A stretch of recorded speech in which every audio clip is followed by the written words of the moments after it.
Hi folks, I'm Ganesh from ieeepie Pi team. Pi is a special interest group of ieeepie Kerala session aimed in nurturing the entrepreneurship and innovation skills among the student and professional community. Abiding interdisciplinarity between environment, society, and technology is really amazing. So today we have with us Mrs. Nanma Gireesh for the interview. She is the co-founder of NestAbide, translational civil engineer, TEDx speaker, ecotech engineer, flood and GIS consultant, dancer, artist, and the list goes on. Let's get to know more about her. I welcome you, ma'am. Thank you, Ganesh. Thank you, Pi team, IEEE team, for this wonderful opportunity to talk with you. Thank you so much. Okay. So I have a set of questions with me. So let's get started. My first question is, how did you integrate the engineering techniques during your entrepreneurial journey? It's a very good question. First of all, thank you for that question. But I'm not Elon Musk right now. I haven't reached where he is. So I'll just talk about my small entrepreneurial journey, which just started from like 2018 or something like that. So it recently we changed it from part time to full time. I'll just start with my engineering background. I did my bachelor's in civil engineering and master's in translational engineering. I believe there are two types of engineers, ones who like the theoretical part and the others who like the practical part. I guess I was a bit of a practical person. Learning by doing is fun, right? So, and we'll never forget what you do rather than what you say. I'm still on the path, still. Okay. So, like most of us things, I never thought of starting a firm during my BTech days. I just wanted to do a post graduation, get a PhD, and be a lecturer or end up in some core civil engineering company. So then I got into this master's program in translational engineering. It is an interdisciplinary MTech program in GEC Barton Hill, which is based on the practical based research, and it opened up lots of opportunities in front of me. So the concept is based on bridging the gap between technology and society. So we have studied about the triple bottom line where people, planet, and profit comes in synergy with each other. So I always had a likeness towards integrating technology with nature somehow. I didn't know how.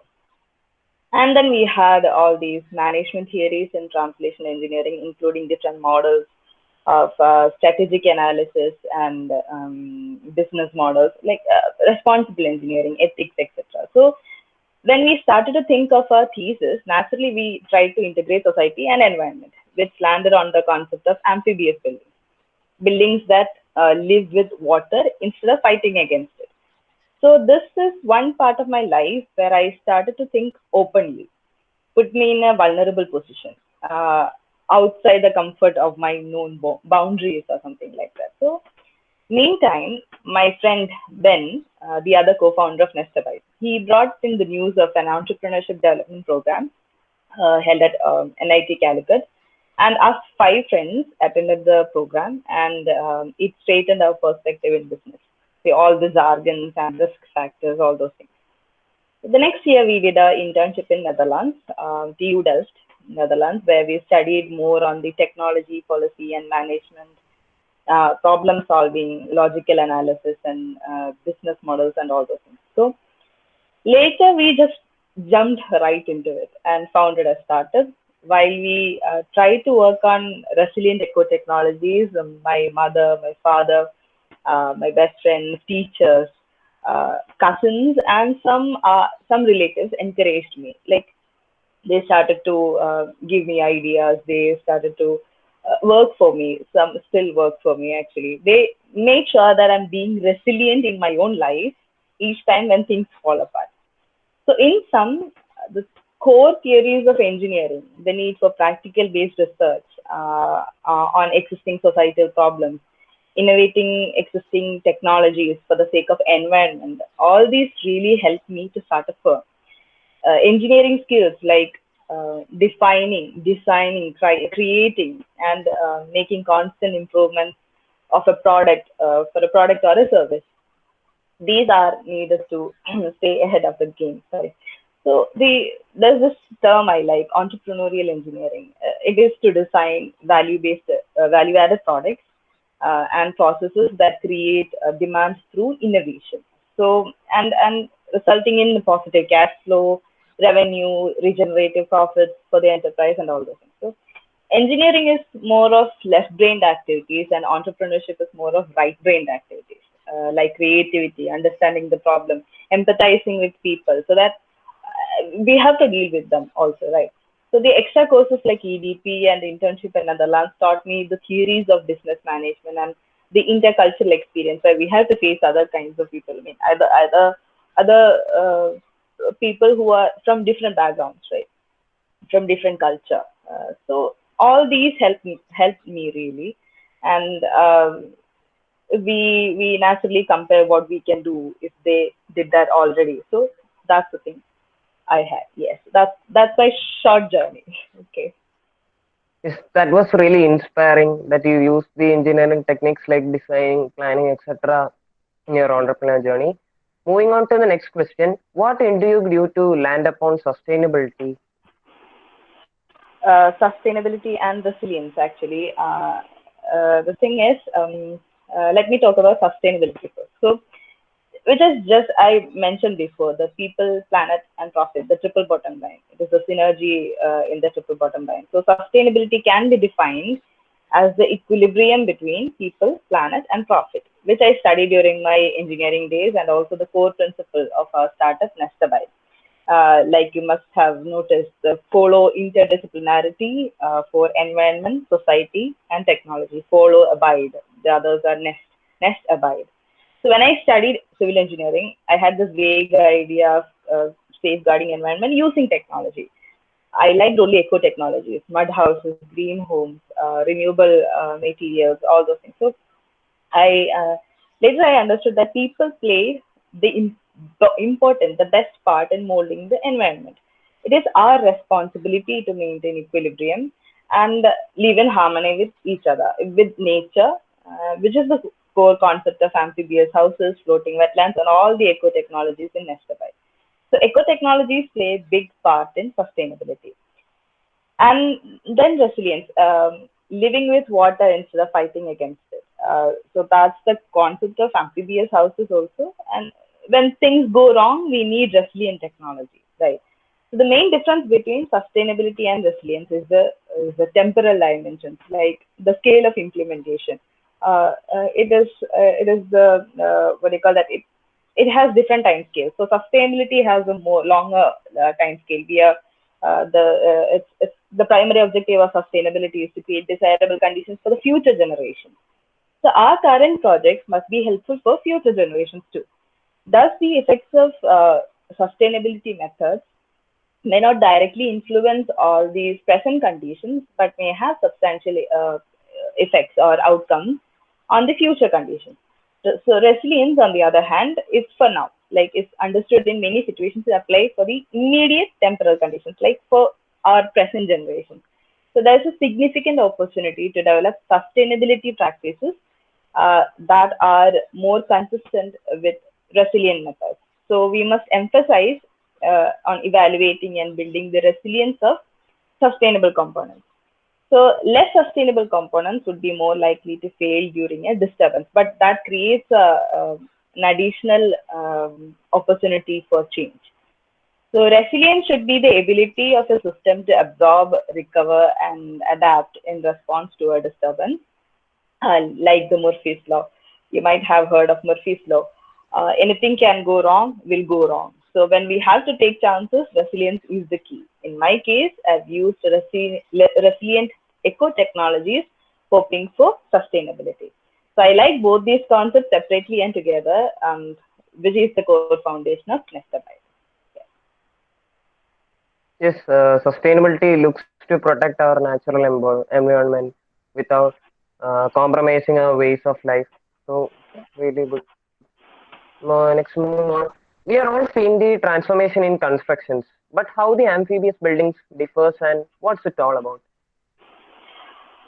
Amphibious buildings are buildings that can float during a flood occurrence or flood event. So these are flood resilient buildings with buoyant foundations They have components that help them to float during a flood event and come back to land during usual dry conditions. So it is a temporary floating structure which can cope up with flood events.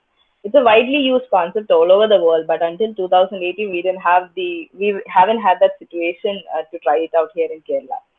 So there are floating buildings and amphibious buildings, which are different. One is permanent and the other one is temporary floating structure. Using it as a residential building in Kerala is the idea that I preach and trying to make it practical still, but only after considering sustainability factor too. So you might have seen houses using barrel foundation here in Kerala also, like called floating houses. So when we consider the psychological aspects of people in Kerala, they need their house to be sturdy yet beautiful. It should be strong. They need a home rather than some highly crazy project. So vulnerability risk factor on staying on the top of barrels is a thing that we need to consider for Malayalis. So transformation of buildings is essential, but it's equally important is our adaptive mindset. Only if we transcend our limits, our boundaries, we get to know the possibilities of new technologies or even possibilities, all the possibilities, even in uh, construction and or environmental engineering. So I'm not just trying to build a technology here, but I'm also trying to convince people to adapt. That change is okay. Amphibious building is one such example that needs a changed mindset rather than a changed circumstance. I'm just a medium, but there are brave people out there uh, who try out these extraordinary but simple, yet simple technologies, and that will be the real transformation. Yeah. Then sometimes it's the passion that makes us stuck in something. Likewise, what's the essence that makes you to be an entrepreneur? This will take some time, Ganesh. So I have multiple reasons, but I won't be saying all of it, but I'll just enlist a few. But basically, it's just a myth. It's like, okay, some people just jump right into it. In an article I've read on Inc.com, there's this guy called Toby Thomas, CEO of Insight Solutions. He explains an analogy. So it's a man riding a lion. People look at him and think, "Oh my God, that guy he's brave. He's got it all together. Wow, he's riding. How is he riding that lion? Oh my God!" And the man riding the lion will be thinking, "How the hell did I get on this lion? How do I keep on going from getting eaten?" That's the only thing the guy will be thinking. So that's exactly what most of the entrepreneurs feel. So it's like it's a hard thing, but yeah, we have to have some reasons to stay on the game, right? Okay. So my first reason would be happiness in creating your own identity. So I might not be an original version or a unique person, but hell, I can create my own identity through my actions. So people seek respect and happiness, right? So we might work for others who treat us as nothing, even if we sacrifice our time and efforts for their goals. You might have already heard of this, that people leave their bosses, not the company. Alternatively, we could use our abilities to build our dreams and also their dreams. So we could give others opportunities, treat them better, and create our own standards and treating people other better. So that's the kind of thing I like. People need humanity more, right? More humanity, yes. So like in the movie Into the Wild, this person, he's actually a legend, Christopher McCandless or Alexander Supertramp, has said that happiness is only real when shared. So that's the kind of ideology I like. We have to share whatever we have with the others, right? And the second reason is the idea of doing multiple things, which I like, without asking for permission from some other person. Okay, so working with passion on different eco technologies, I can paint, I can dance whenever I want to, and I'm not a workaholic, but I love to work on varied subjects. It keeps me interesting all the time rather than doing a monotonous work at someone's command. So the next thing I like can be that you can be a traveler. You can work with people who do extraordinary projects, and all these under your own identity. You will gain confidence to talk about even your stupidest idea with these people. We'll just let us out there. We can ensure the triple bottom line in our projects rather than keeping it aside for some CSR activities, corporate social responsibility activities. So as my mentors say, we must work for the environment full time, not part time. So we don't have that luxury anymore. So that's the thing I aim to do from the perspective of a company. But during these days, the only reason is resilience, endurance. We have to be there, right? So complicating matters. New entrepreneurs make themselves less resilient by neglecting their health, even need to. So they eat too much or they too little. They don't get enough sleep. They fail to exercise. It's called a startup mode, where you push yourself and abuse your body. Inc.com, where I read all these analogy and all. So these all can trigger mood vulnerability and all those. So we have to stay on game. And my parents and my loved ones, they ensure that I keep up with the resilience. I am on the game. That's all. Yeah. Yeah, if anyone asks me why I want to be an entrepreneur, my answer is we are in this world, we have endless opportunities. So I don't want to limit my ideas. So moving on to my last question, how did Great. innovation Excellent. become your key to stand out against the giants of the industry? First of all, giants are giants because they didn't follow others' path. They created their own identity in what they are doing. So I don't stand against them or anything like that, but I would love to be like them, but keeping up my own identity, right? So we can stand on their shoulders to see further. Uh, that's all. Innovating lesser known technologies like small technologies, Jugad innovations, products or services considering triple bottom line, all these can ensure your own identity. Companies taking initiative by innovating the three P's, people, planet, and profit, will stand out. Already, if I say that we follow interdisciplinarity for environment, society, and technology, try to bring a conversation starter in your profile. As a firm called NestAbide, I use a few technologies and softwares that you might not even have heard of it much. So that means I can that intrigues you to start a conversation. What is it? What is translation engineering, or what is it? So I'll be like, yes, I got him. So I'll be like, I can go on with explaining all these profiles or all these designations which I have. So and that's how I can spread my ideas. So you can have a conversation starter in your profile. So all these as I said before, the study the lesson on technologies, learn that software that isn't known to many but is good for your own career also. Make a minute change to a product or a service, a small thing. Voila, you got a new product or a service, and that will be innovation. That will help you stand out from the crowd. That's all, Ganesh. Okay, using innovation, we can figure out a better solution. For all those who wish to become an entrepreneur, these tips will be very good, helpful for them. So thank you, ma'am, for taking your time to talk with us today. We are proud to have Right. such a young entrepreneur with us. It was a wonderful session with you, ma'am. And I wish all Thank success you. in your future endeavors. Thank you, ma'am. Thank you so much. Thank you, Ganesh. Thank you all. Thank you, IEEE. Thank you.